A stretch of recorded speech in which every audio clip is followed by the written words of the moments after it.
This is The Seven Pillars of Wisdom by T.E. Lawrence, published by the Easton Press in 2003. This book is bound in this nice dark red cowhide leather, which has a nice glossy finish to it, and a nice grain overall,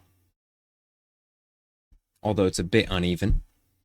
On the front cover here, we have this nice gold embossed design. Nothing much to say about that in particular. And on the spine, a similar design as well, with the title of the book and the author's name in that same gold embossing. And of course, the Easton Press logo down there at the bottom.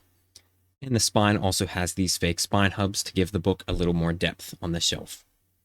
And the back cover has the same design as the front. The page edges are all gilded, and it's quite a nice job, which is standard for Easton Press books. And there are these nice red and yellow headbands,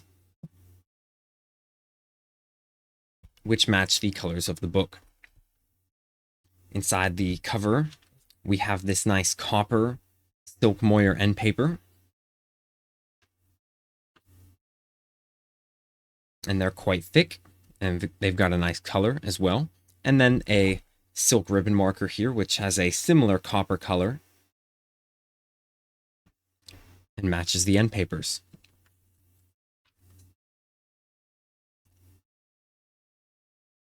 Here is the full title page, no frontispiece, and very little information otherwise.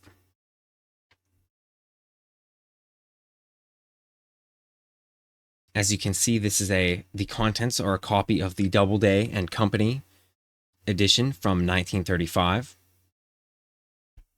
And it seems like this edition was already printed in 1992, but I'm not too sure how true that is. And the paper of this book is nice and acid-free. It's also a bit on the thinner side, and that's because the contents of this book are enormous. This is a 600-page book, almost 700.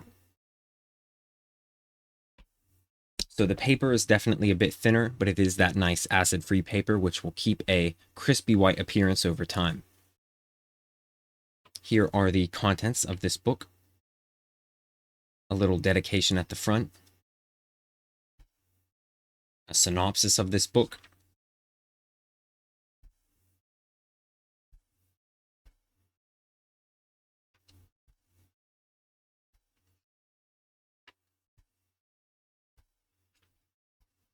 And actually a synopsis of each of the separate books that make up this gigantic tome here. A list of the illustrations, which is very extensive. A preface,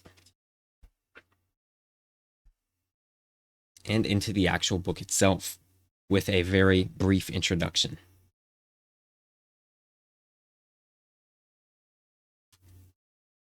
The first illustration is just a map of Arabia. This T.E. Lawrence is, of course, the Lawrence of Arabia, who ruled there for some time in the 1940s, I believe.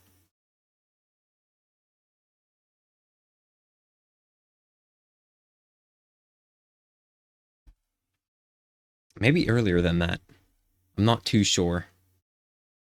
My knowledge of him is very limited. Some nice sketches of the different people that this book discusses. And I won't stay to look at most of them because they're not too detailed. They're just sort of supplemental to this book because it's nonfiction, of course. Now, this is one of the rarer Easton Press editions. It goes for about $100+ on eBay and other sites. So I'm not sure if it was underprinted or maybe there was very little demand for it, so very few people actually purchased a copy, and now it's quite rare. Another map right there.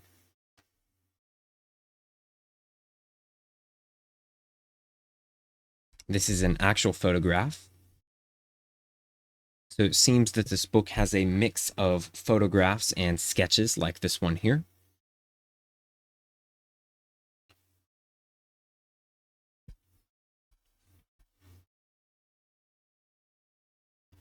That's definitely a sketch. That is also a sketch.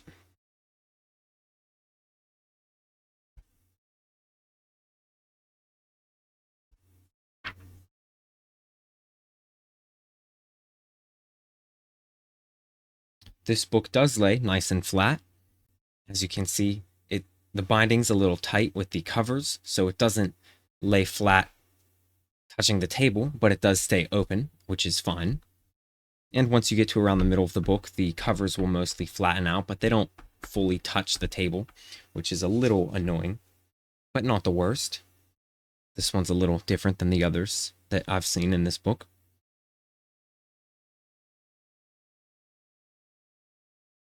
Seems as though most of the illustrations in this book are line drawings of people and little sketches.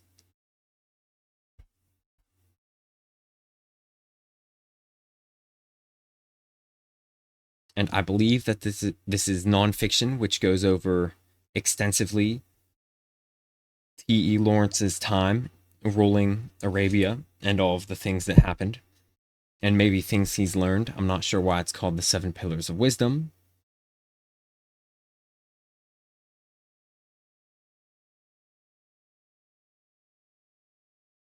This appears to be a photograph.